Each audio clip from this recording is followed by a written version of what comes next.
Hi, fellow Polytrippers. I hope you had a productive week, and here's my motivational talk for this coming week. This week, I want to talk about the Swiss cheese method. And I'm a vegan, so I don't like using Swiss cheese, but I can't think of a better analogy. Um, in the 1970s, a person by the name of Alan Lekine wrote a book called How to Get Control of Your Time in Your Life. And although it was written uh, more than like nearly 50 years ago, I still think it's one of the best time management books that I've ever read. And one of the concepts in this book was called the Swiss cheese method. You can Google it. I'm pretty sure this stuff is Googleable.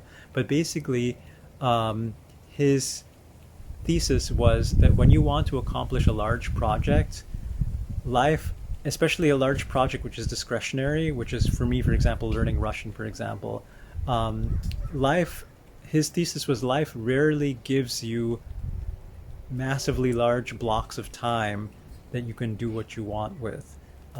Ideally, like if you wanted to do a project, you would just get 3 months and like you wouldn't have to work, you wouldn't have to like do anything with your family, you wouldn't have to do anything other than to work on your personal project for 3 months. Ain't gonna happen unless you have found a way to make that happen, in which case you should be the one giving me advice instead of the other way around.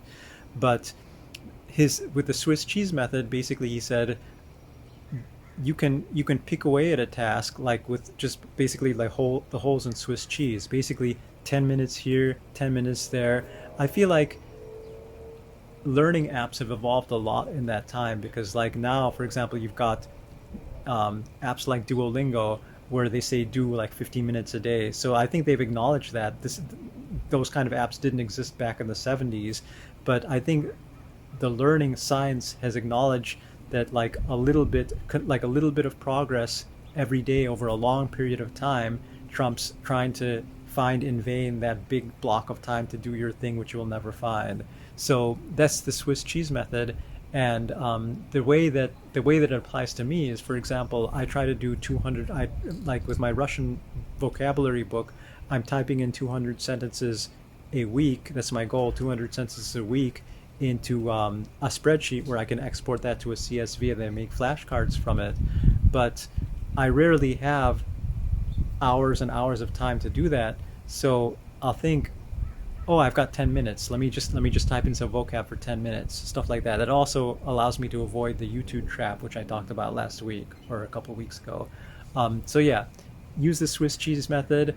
When you have 5 minutes, 10 minutes, think, what can I do in this 5 minutes, 10 minutes?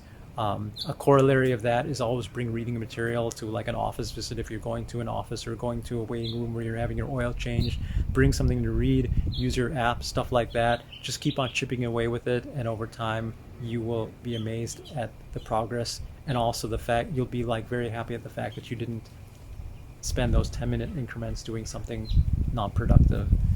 So that's my thing for this week. Be sure to check out our resources page at polytripper.com, where we have a number of games and activities to take your language learning to the next level. And also join us for our weekly Facebook Lives at facebook.com/polytripper, where language learners come together and don't feel so alone in their language learning journey. So that's it, and I will see you all next week. Take care. Bye.